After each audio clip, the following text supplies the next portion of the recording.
AP ఎన్నికల్లో TDP కూటమి super hit అయింది.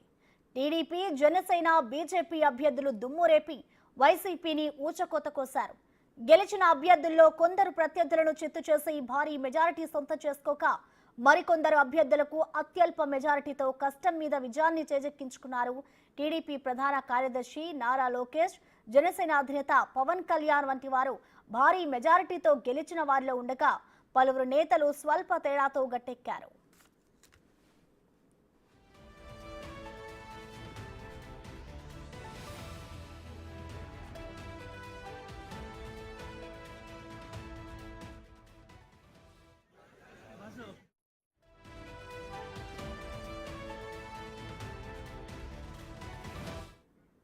విశాఖ జిల్లా గాజువాక నియోజకవర్గంలో టీడీపీ అభ్యర్థి పల్లా శ్రీనివాసరావు, వైసీపీ అభ్యర్థి గుడివాడ అమర్నాథ్ పై 95,235 ఓట్ల భారీ మెజారిటీతో గెలిచారు.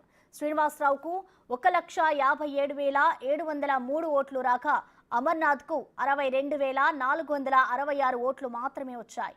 అలానే విశాఖ జిల్లా భీమిలి నియోజకవర్గంలో టీడీపీ అభ్యర్థి గంటా శ్రీనివాసరావు, ముత్తంశెట్టి శ్రీనివాసరావుపై 92,401 ఓట్ల మెజారిటీతో గెలిచారు. ఇక గంటాకు 1,76,230 ఓట్లు రాక ముత్తంశెట్టికి 83,829 ఓట్లు వచ్చాయి. ఇక గుంటూరు జిల్లా మంగళగిరి నియోజకవర్గంలో నారా లోకేష్ 91,413 ఓట్ల భారీ మెజారిటీతో మురుగుడు లావణ్యపై గెలుపొందారు.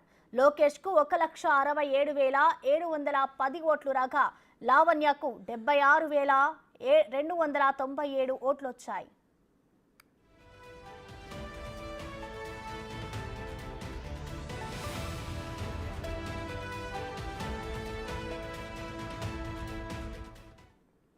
అత్యల్ప మెజారిటీతో గెలిచిన వారిలో శ్రీ సత్యసాయి జిల్లాలోని మడకసిర నియోజకవర్గానికి చెందిన టీడీపీ అభ్యర్థి ఎంఎస్ రాజు ఉన్నారు. వైసీపీ అభ్యర్థి ఇరలక్కపై 351 ఓట్ల అత్యల్ప మెజారిటీతో విజయం సాధించారు.